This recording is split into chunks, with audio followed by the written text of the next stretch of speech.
अस्सलाम वालेकुम friends, welcome back my channel cook with Maryam. बिस्मिल्लाहिर्रहमानिर्रहीम। आज हम बनाएंगे मेथी पालक प्याज आलू के पकौड़े जो बहुत ही क्रिस्पी, अंदर तक बहुत ही गले हुए मज़े के बनते हैं। झटपट में चाय के साथ बनाने के लिए आज मैं लेके पकौड़े की रेसिपी।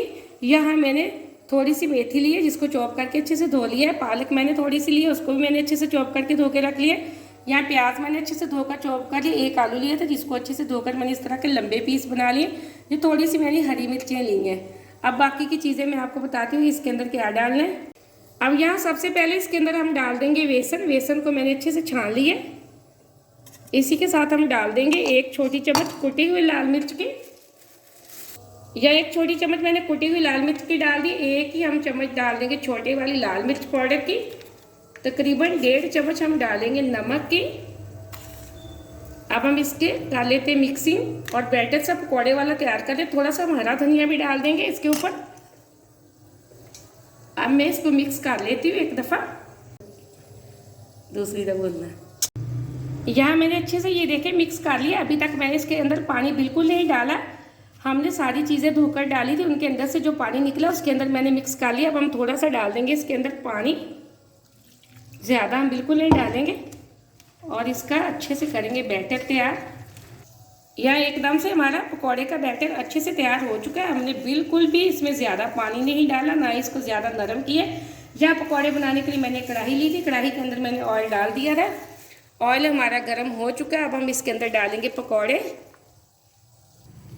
यहाँ हम इस तरह थोड़ा सा बैटर उठाएंगे और हाथ से इस तरह प्रेस करके कढ़ाई के अंदर डालते जाएंगे। बिस्मिल्लाहिर्रहमानिर्रहीम। ये देखिए मैंने एक पकौड़ा कढ़ाई के अंदर डाल दिया। इसी तरह फिर मैं बैटर उठाऊंगी, उसको हाथ से इस तरह प्रेस करूंगी। 3 से 4 पकौड़े हम इसके अंदर डाल देते हैं। यहाँ मैंने तकरीबन 4 पकौड़े डाल दिए इसके अंदर। अब हम इन पकौड़ों को अच्छे से कर लेते हैं फ्राई। यहाँ हमारे पकौड़े एक साइड से ये देखिए अच्छे से पक चुके हैं। मैंने इसकी दूसरी साइड बदल दी है। इसी तरह हम साइड बदल के दूसरी साइड से 2 से 3 मिनट के लिए अच्छे से पका लेंगे। ये देखिए फिर हम इसको एक छलनी के अंदर निकाल के साइड पे रख देंगे। जैसे हमारी कढ़ी तैयार होगी फिर हम इसको डाल देंगे कढ़ी के अंदर। इसी तरह मैं अपने सारे पकौड़े बना के एक साइड पे रख लेती हूँ। यहाँ ये देखिए एक साइड से हमारे पकौड़े अच्छे से पक चुके हैं। मैंने इसी तरह दूसरी साइड बदल दी है।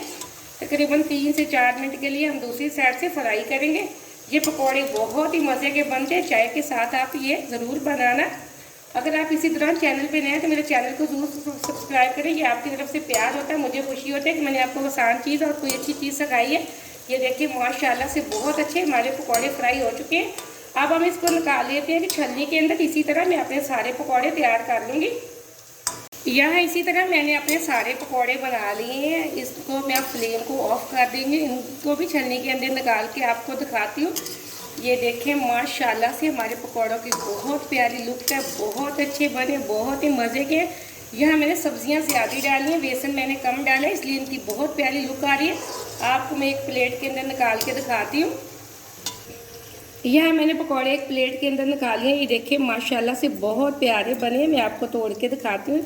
ये देखिए अंदर तक गले हुए, बहुत ही क्रिस्पी, बहुत ही मज़े के बने। आप इस रेसिपी को ज़रूर ट्राई करें। चाय के साथ ज़रूर ये पकौड़े बनाकर खाना। मुझे कमेंट में बताना कि कैसे बने, और मुझे अगली रेसिपी के लिए इजाज़त दें। अल्लाह हाफिज़।